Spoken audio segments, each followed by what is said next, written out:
Yeah, good afternoon. My name is Ayobami Olumiyete. I'm the editor-in-chief of the KB KLUB, and it is such a pleasure to have you feature in our manual magazine, The Medifil. So this year's magazine is themed Advance, and it translates to breaking barriers. As we begin the interview, we would love to know more about you, sir. Highlights from your background and your educational journey so far. So thank you very much, Ayobami, and it's a real pleasure, having you in my home.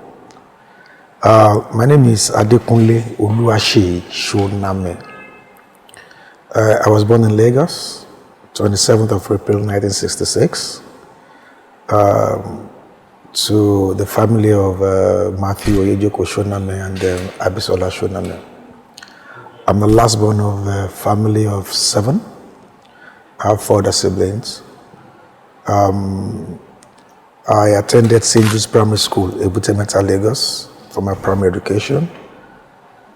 I thereafter proceeded to Government College Lagos, Erikma Road, for my secondary education. I had a very brief stint at Baptist Academy in Lagos, Obanikoro, for my lower 6, and I thereafter proceeded to University of Ife in 1983 for my tertiary education. I studied estate management. After graduation, I served in Jos, Plateau State, and then thereafter I came back to Lagos and started working. And then in 1994, I was a pioneering student of the Lagos State University MBA school. So in 1996, I obtained my master's degree in business administration. I majored in marketing management. And then thereafter, went back to work. In the year 2003, I was appointed as the executive chairman of Ikosi-Isheri Local Council Development Area when those LCDAs were created. That was 2003, and I subsequently stood for election, and I won. I did my second term as a local government chairman, and I left in 2011. And after 2011, that was in May. In November, myself and my partner, my best friend, Ayodeji Ojure, we started a company called KC Gaming. KC Gaming, okay, Ayodeji is also Chukuma, Ayodeji Chukuma Ojure, So the K in KC Gaming is Kunle and Chukuma, that's the KC.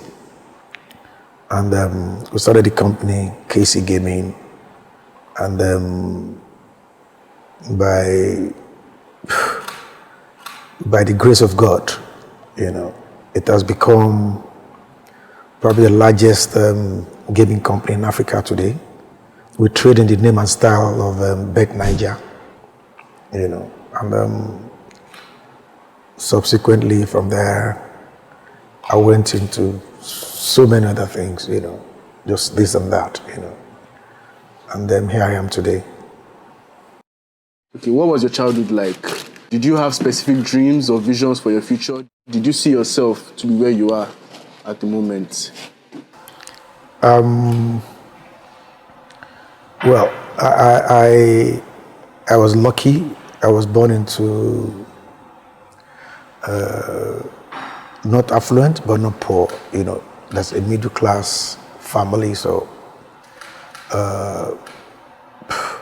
we had basic things, basic stuff while growing up. There weren't so much challenges in growing up. My parents could afford to send me to school, give me a decent education, of course. But as you could see, all the education I've had had always been public. I mean, we didn't have money to go to any private school. It was all public, but we were decent enough, you know. Whilst growing up, I mean, of course, did I think I was going to be where I am today? I don't think so. I don't think so. I think God has just been grateful. God has just been graceful to me. Actually arrived here by His benevolence, really. It wasn't. Yes, of course, a lot of hard work will come into it, you know. But I mean, lots of people worked harder and they're not here, you know. So it's basically grace of God, His benevolence over my life that has brought me where I am. And did I see myself here? No. Did I have the kind of vision? No. I just wanted to be the best I could be, you know, just be the best of yourself, you know. This life is not a race against anyone or with anyone. Just be the best that you can be, that's all. And that was what I set out to do. And I've been steadfast with that. So thank you very much. God really has been graceful to you. He has. But through your childhood till you got here, did you have any significant role model or any figure you looked up to that has impacted your journey so far? Well, like I said, you see, I'm not exactly a very, very calculative person, you know. I mean, I have people I want to emulate. My late father was one of them. I mean, he was a highly principled man. When he says yes, you can take you to the bank. I mean, that was kind of life I wanted to live, you know. Look, and I know that when you are straight, you know, the Lord makes your way, you know, very straight as well, you know. So I just wanted to be, look, just live your life, be peaceful with people, no rancor, live it well, and that's that. Nothing strategic. It wasn't as if it was something that was calculated. In 5 years, I'm going to be here. No, I was just living my life, and I was living it well. Sports, your involvement in sports has really caught the eye, sir. You own clubs like Remo Stars FC, Parents. So these are really things we are really good about. And when we hear of Hon Kunle Soname, we see someone that is a lover of sports. So how did your love or your passion for sports grow and develop to what it is now? Okay, let me first and foremost say that my love for sport was innate. You know, I mean, I've always loved soccer right from my childhood, you know. I mean, like any other kid, you know, playing around, they send you on errands, you won't go there on time, you stop by with your friends to play football, normal things that young kids will do. But my late father, again, was a very, very passionate football lover. I could remember then, we grew up in Ebutimeta, you know, 18 Ondo Street. And himself and his friends would walk all the way to Onikon every Saturday to go and watch games, you know. They go to Onikon every Saturday, they come back, you know, so it's in the family, really. I mean, maybe I actually took that from my father, you know. And when he got older, I wasn't going to the stadiums anymore. You were able to watch a football game with him on TV. He's always kicking out, and you know. So he was extremely passionate, and I mean, so I will say that I got that from him, you know, to the extent that my late father told my wife now, then we were courting, that look, better just pray that there's no football match on the day of your wedding. That maybe this your husband will first go and watch the man before he comes to the church, So I've been a very, very avid follower of football. Then I played a bit, nothing professional. Played for my hall in school, played for the States, in my NYC days, things like that, but nothing professional. But I love the sport. It gives me a lot of joy. I'm very passionate about it. Very. Thank you, sir, for that insight to give us. We found out that from our research that what is now Remo Stars seems to have a story behind it, and it was set up for a social cause. That's it right. was set up to keep youths away from crime and violence. That's right. We know more about the story behind it, sir. Okay, all right. Just like I said earlier, I was privileged to be the local government chairman in Ikosi-Isheri. And that area was not, it's still not exactly a very peaceful place. Of course, we all know K2, Ikosi, Mine 12, those are fairly rough areas with some very rough boys, So then I was a local government chairman, issues every week, or even almost every day or every other day. They've stabbed themselves somewhere, they're fighting somewhere, it's always one problem or the other, So I said, okay, what we're going to do is let's call all these boys together. Let's even play football together. Hey, look, all these boys, come. Let's have a meeting. On Thursday, we're going to have a football game. I want all of you to be here. Come. So they came, we played together, it was shouting. There were about maybe 300-400 people there, So we now thought, okay, now that we've done this, at least we're able to trap these, bad in quotes, these bad boys here for 2 hours. At least for those 2 hours, the community was at peace. So why don't we do this a bit more frequently? So we started Monday, Wednesday, Friday evenings. It's okay, you know what? Every Mondays, Wednesdays, and Fridays, we must go to Expressway Primary School to play football. Everybody come. And subsequently, we made teams out of different areas. Okay, my 12, you bring a team. Ikosi, you bring a team. K2 will bring a team. We need to have a competition. For the week or 2 weeks of the competition, the community was peaceful, at least. Apart from the normal football banter on the field, which was quite manageable, at least because you were actually able to trap them in one single environment. That way you can look after them because they're there, rather than 10 fighting here, another 15 elsewhere. So that was what developed into us having a football club. So that developed into, okay, you know what, now we have this competition. Let's select the best players in this competition and let's even have our own football club. Let's call it Ikosi-Isheri Football Club. That's our local government football club. And you know what? I'm going to be paying you guys stipends. You're going to play for the local government. I'm going to be paying you stipends.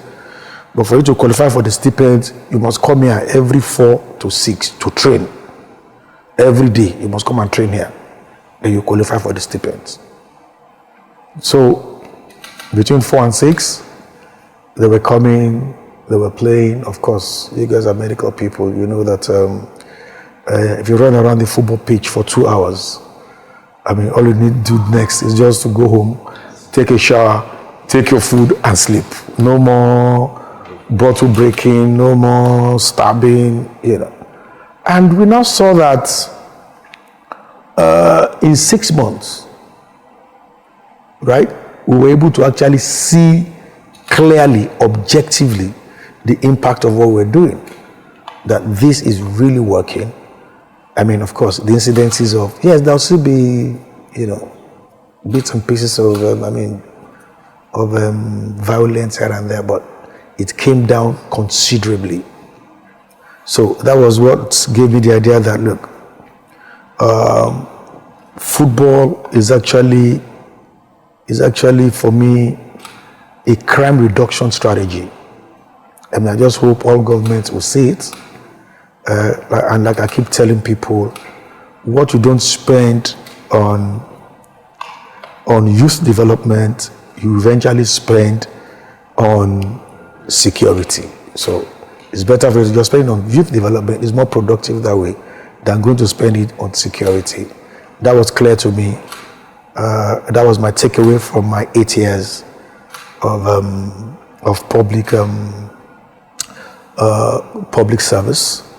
And then when I was going to leave the council in 2011, of course I was leaving. Then we had become a bit formidable. That's the team. Now we're playing well. But of course, locally, we're playing other local governments. We're, playing clubs and things like that.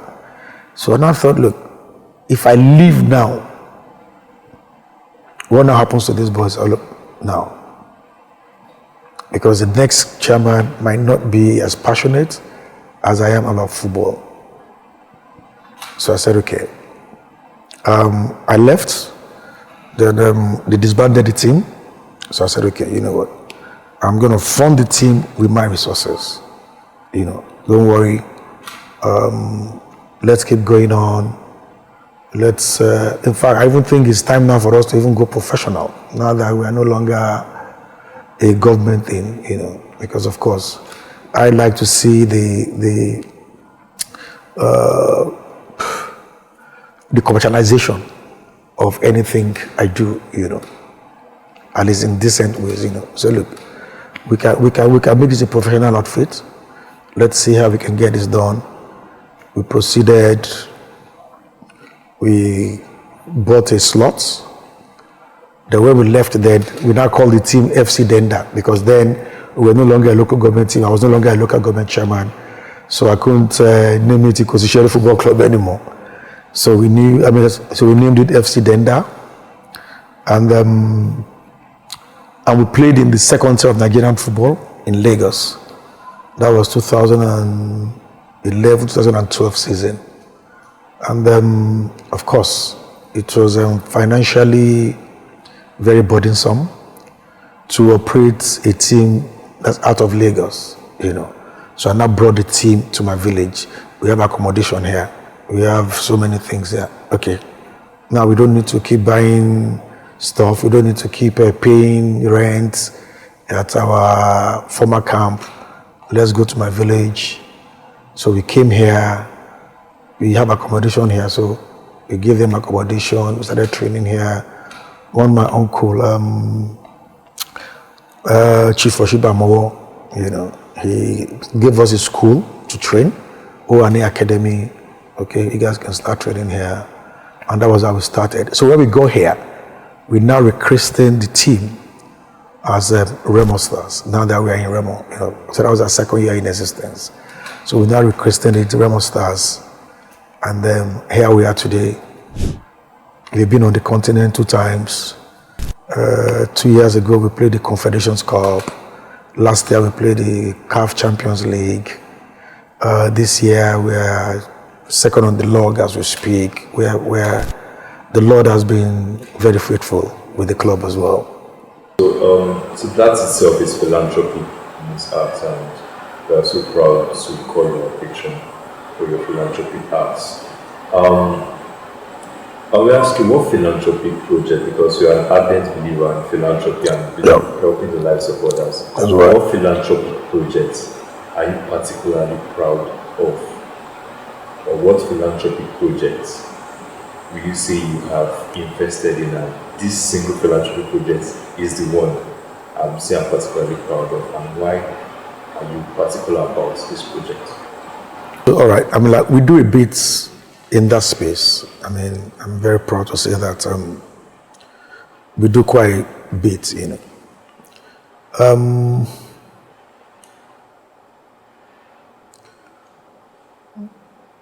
Maybe I'll mention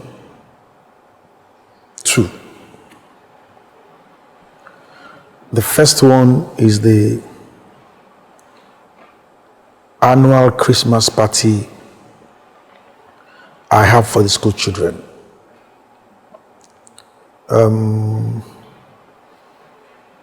I've lived all my life in Lagos, so, and now I live here.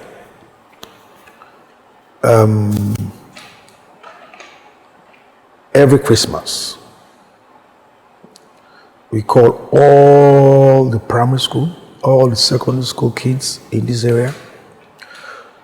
We call them into a space, and then we give them, we organize a Christmas party for them. And the joy I see on those faces, the joy I see on those kids' faces, has refused, has been indelible, year in, year out. These are kids, they've never gone on a bouncing castle, they've never gone on a tram ride, they've never done anything like that. So everybody is looking forward to that. And we're talking about probably 1,000, 2,000 kids, And then we bring so many people from Lagos.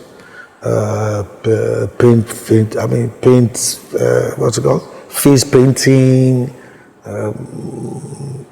That's all the works in Lagos. Candy floors. These are things they never had, really. To be honest with you, they never had. So when I see the joy on their faces on those particular days, it has been indelible. That's number one. The second one is what brought me here to this Ikenne. Right? Maybe I should tell you a story where I came to Ikenne. There was this scourge, that attacked mankind. I don't know if you should say that attacked mankind. It's called COVID. It came, and on the 25th of March, 2020, there was an announcement that on the 26th, there's going to be a lockdown. Everybody needs to sit down at home, nobody's going to move, and all the rest of that. And then,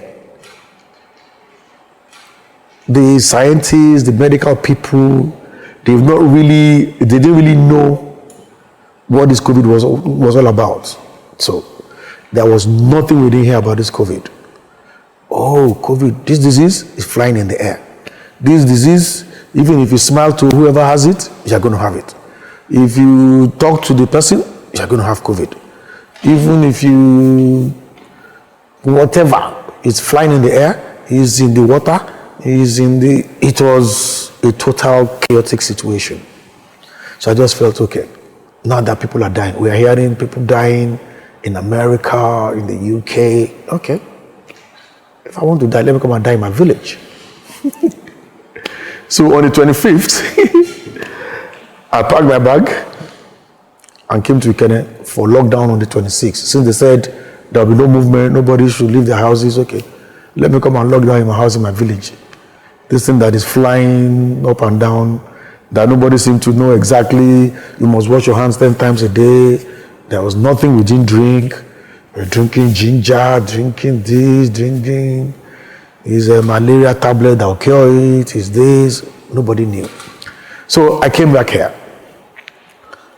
And of course, I've been coming. Of course, it's my village, it's my home. So maybe I come once in a month, once in 2 months. But at that time, and I decided, okay, maybe this lockdown is just going to be a week, 2 weeks. Okay, let me just come and chill out here. And then, of course, the lockdown took a bit more time.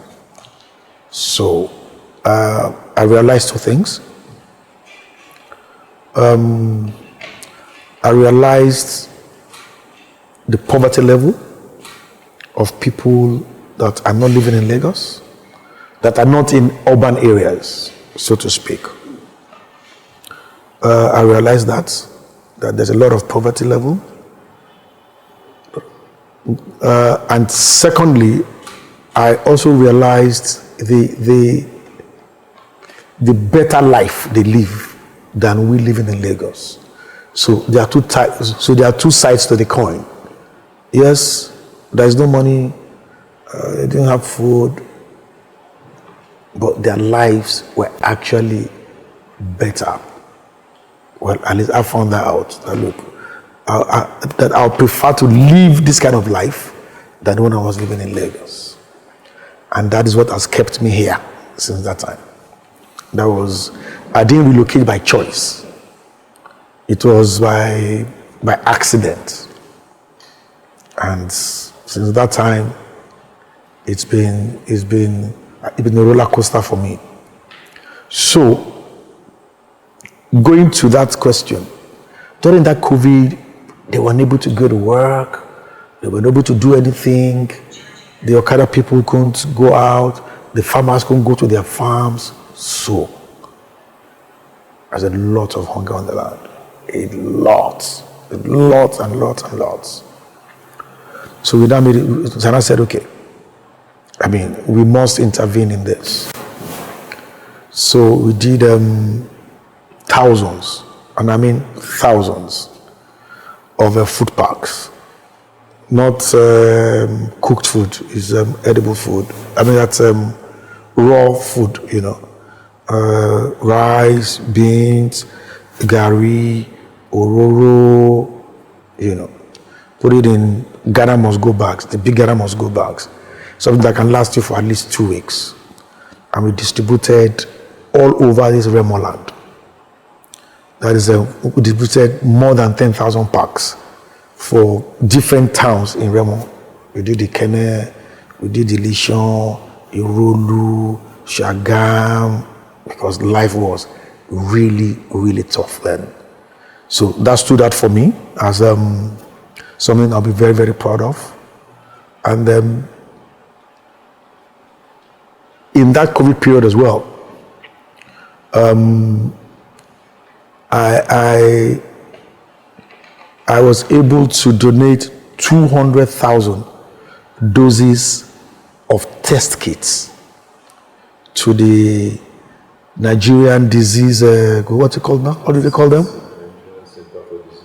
Yes, NCDC. Yes, I donated 200,000 test kits for them, just to, you see, because we didn't know what this COVID was. It was just killing people abroad. So we felt, look, if this thing comes here, it's going to wipe everybody out. So I'm also very, very proud of that as well, because then there was even no test kits for people to test themselves. You don't know if you had it, you don't know if you don't have it. So we got, like I said, 200,000, and that was donated to NCDC for that. We are also very, very proud of, So those two, that is the COVID period, and the parties we have for the children. They're quite fulfilling for me. That's very beautiful, sir. So it's very apparent that you have so much dedication and love for Ikenne, because I think most of our interactions have always been right with you, right here in Ikenne, and it's so evident that you have so much passion for Ikenne. Just want to know, a simple Google search of your name won't do someone that's trying to find so much about you, it won't do them so much help. You try Googling your name, Wikipedia and everything, you're not feeling so much. So it's just discovered that you live a very quiet and private life. Is this deliberate, or is it just a coincidence? Well, is it deliberate?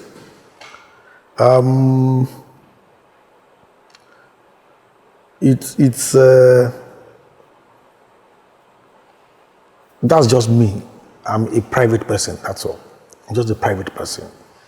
That was not, it wasn't as if I'll have to make an effort to be that. I mean, we all have different, God has created all of us differently, you know. It's not a vice, neither is it a virtue. It's just a way of life. Some people choose to be private. Some people choose to be, not to be so private. I mean, even when I was a local government chairman, I hardly grant interviews. So I'm majorly a private person. And how did I even get into politics? Accident again. So God has just been ordering my steps. There was nothing deliberate, nothing strategic. Oh, I'm going to do this. I'm going to go into politics. I'm just a happy-go-lucky guy. I go with the flow. But in everywhere you find yourself, you must work hard. Good things don't come by accident. You create them. You create them to happen because you are already there. But do I strategize to get there? No. Providence just takes me there. And I now work hard at it. You know, so I'm a private person by nature. Yes, sir. Thank you for your answer because I think it kind of resonates personally with me because when people ask me what is your goal in the next 10 years, and I'm like, how do I start? You know what it goes, but God will order our steps. Now when I get there, I will see. Let me just be doing what I can at my level. Exactly. So, but even with all this, you mentioned something where you are, be working hard, that's where you are. Or you might not know what will happen. So we notice that people that really work hard, they always say the reward for hard work is more work. So we keep on getting schedules, keep on getting engagements. And so my friends will laugh and say there's no rest for the weekend. And I begin to wonder, is that why I've not rested and why we keep on working? But we understand. So we have you personally have very tight schedules, which you have to keep on doing, and you don't know when they will end. But how do you still create time for other things? I know you are very passionate about football. You are probably going to watch a football match today. But with all this, you create time for football, the things you love, and for your family as well. So how are you able to manage all this? Well, I'm always an apostle of doing the best you can do. Right? But having done the best that you can do, you must leave the rest. It won't finish. Right? In the morning, if you are the kind of person that writes a to-do list, write a to-do list. Write a to-do list. If it's 10, start ticking. If you get to number 5 or number 10, and the day has ended, it has ended. You can't kill yourself. You can't kill yourself. But you must work at it. You must work hard. Within the time you want to work, just be the best that you can be. You are never going to be better than your best, are you? And God is not going to create 25 hours for you. There's only 24 hours. And you must sleep 8 hours. That is also very important. I mean, you doctors have told us that we must sleep 8 hours. That one, I don't miss that one. I must sleep 8 hours. Whether there is fight, whether there is bomb anywhere, whether there is a civil war, I'll sleep 8 hours. And I've been very lucky that I don't look for sleep before I get it. As long as my body touches the bed, I'll sleep. So I don't have a problem with, as long as my body touches the bed, I'll sleep. So I don't have a problem. So and I must watch my football because so whatever you can do between the hours of maybe 9 or 10 and 5, just be the best that you can do in those hours. Make every hour that you are working, make it qualitative. That's all. Make it qualitative. It's what you can achieve in 5 hours. Maybe I'll be able to achieve it in 10 hours. But that's me. We are gifted differently in different things. I mean, what you know in medicine now, if a patient comes in now, what you'll be able to decipher to say, oh, this guy has malaria. Maybe it will take me 2 days of going to Google to check, to this, to if I can do it. So just be the best. I mean, I cannot be you and you cannot be me. I just need to be the best that I can be. That's all. And that is the problem with this world. We're always in a race with another person. That is not necessary. Not necessary at all. You just be the best you can be. That's all. That's even why I'm kind of an apostle of when people do exams, you should just score them what they have scored. Right? You should not grade them to say this one is first, this one is second, this one is third. Because they are gifted differently. I mean, like maybe the guy that took first, I mean, didn't even work as hard to get to his first than the guy that took 20th. Maybe the guy that came 20th position worked extremely hard to get to that 20th position. So they should not even give positions. They should just rate people on efforts. Efforts. Okay. Is he making an effort to improve himself? He is. Okay. Very good. Because we are gifted differently by God. God has given us different intellectual capacities. So anyway, that's by the way. That's a story for another day. So in direct answer, I just do the best I can do. That's all. And when the day closes, we all go to sleep. We can't kill ourselves. We can't kill ourselves. That's really beautiful, sir. I think this interview has been a beautiful one. And just to wrap it up, this year's magazine is themed Advance, the Spanish word, which translates to breaking barriers, and that's what we want our magazine to resonate. We'd just like to ask you, sir, what is the biggest barrier you've ever encountered, and how were you able to overcome it? Again, I'm going to sound like a pastor again. My biggest barrier is a very, very private and family thing, which I will not be able to discuss. But it has pleased God again. It's the same God, right? That came through for me, and I'm where I am today. You know, God just came through. That was the biggest barrier. But glory to God, He came through. So, the barrier was not what I could do by myself or what, I will work hard at it, I will read more, it's only God. But glory to God, He came through for me. One of the biggest takeaways from this interview is banking on God and trusting God. Oh yes. If you don't trust Him, you fail. If you don't trust God, most likely you fail. Most likely. But God Himself, right, is an apostle of you must also work hard.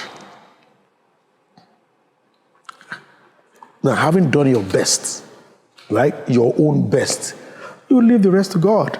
He will sort it out. Somehow, miraculously, He'll come through for you.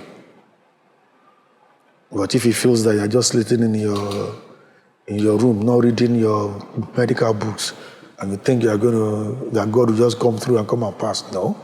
You must read. You must make an effort, a genuine effort at success. And God will come through. That's the most important thing. Thank you very much for this interview. Thank you so very much. It's been a great pleasure talking to you bright brains. Thank you very much. Thank you.